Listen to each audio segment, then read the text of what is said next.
बोलो। जाबिर हुसैन जी ने सावले सपनों की याद को सादी मली की मृत्यु के दुख व्यक्त करने के लिए लिखा है। उन्होंने इस संस्मरण में लिखा है कि जो सादी मली थे वह अपने मृत्यु के आखिरी दिनों में किस तरह से उनका जीवन काल चल रहा था। तो उन्होंने उनकी ज़िंदगी के बारे में भी लिखा है कि साली मली एक कैसे बर्ड वॉचर थे।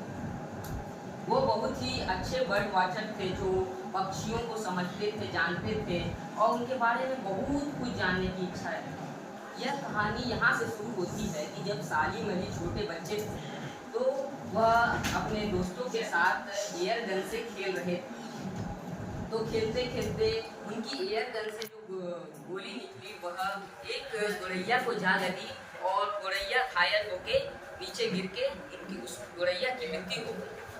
तो सालिम अली को इससे बहुत ही गहरा दुख पहुंचा और उन्होंने फैसला किया कि अब मैं गोरैयों के बारे में बहुत कुछ जानूंगा और मैं इसे बचाने का प्रयास करूंगा। तो उन्होंने अपने मामा जी से कहा, जब वो 5 वर्ष का था, उन्होंने अपने मामा जी से कहा कि मामा जी मुझे बताइए कि मुझे गोरैयों के बारे में बहुत कुछ जानना है, पक्षियों के बारे में बहुत कुछ जानना है, तो मुझे बताइए कि मुझे ये सब जानकारी कहाँ से मिलेगा। तो वो बोले कि तुम एक संस्था है, तुम वहाँ से जुड़ो और वहाँ पे बहुत सारी जानकारी तुमको बर्ड जो वॉचर्स होते हैं उनके बारे में बहुत सारी जानकारी मिलेगी, बर्ड के बारे में जानकारी मिलेगी। तो वह जो सालिम अली था वो उसको जानने के उत्साह में उस संस्था से जुड़ा और बहुत कुछ जाना, पक्षियों के बारे में बहुत कुछ जाना। उसके बाद वह अपना पूरा जीवन पक्षियों को ही समर्पित कर दिया और पक्षियों को ही जानता, नए नए तरीके सोचता कि किस प्रकार हम पक्षियों को बचा सकते हैं, किस प्रकार हम उनको और उनकी प्रजातियों को बचा सकते हैं। तो बहुत कुछ सोचने समझने के बाद वह चिड़ियों और उनका ज़्यादातर समय तो चिड़ियों और पक्षियों के साथ ही बीतता था।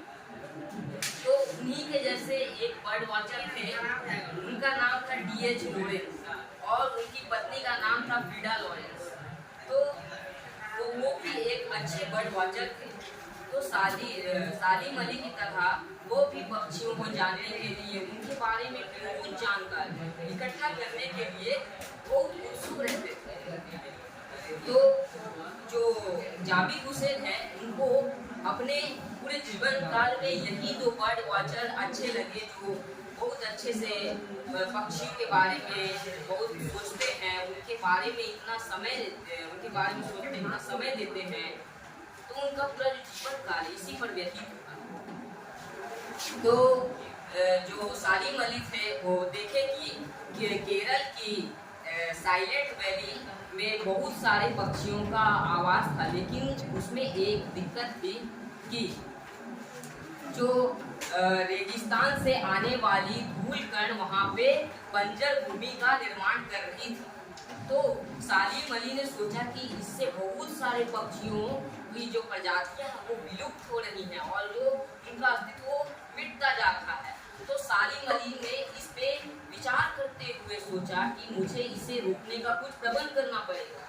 तो उस समय के जो प्रधानमंत्री थे केरल के, चौधरी चरण सिंह से उन्होंने बात की और कहा कि चौधरी साहब मुझे आपसे एक जरूरी बात करनी है कि ये जो रेगिस्तानी रेत जो इस साइलेंट वैली में आ रही है वो हमारे जो पक्षियों पे बहुत हानि पहुंचा रही है और उनकी जो प्रजातियां वो वहाँ से खत्म हो रही है।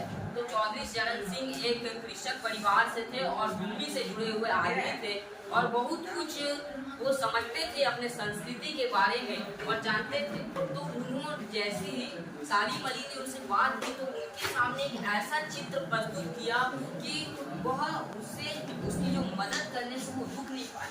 चौधरी चरण सिंह ने उनके साथ मिलकर वहाँ पे रेत को हटाने का बहुत सारे प्रबंध किए, जैसे कि वो साइलेंट वैली में कोई किसी प्रकार का जो रेगिस्तानी रेत ना आए। तो इसके साथ उन्होंने प्रयास किए। इससे हमें यह पता चलता है कि जो बर्ड वाचर सालीम अली और डीएच जैसे लॉरेंस थे, आज चौधरी चरण सिंह भी नहीं है, डीएच लॉरेंस भी नहीं है और ना ही सालीम अली। पर ऐसे बर्ड वाचर, ऐसे आदमी कोई और हो ही नहीं सकते, क्योंकि यही एक ऐसे आदमी थे जो चिड़ियों और पक्षियों के बारे में बहुत जानने को इच्छुक आदमी थे। धन्यवाद।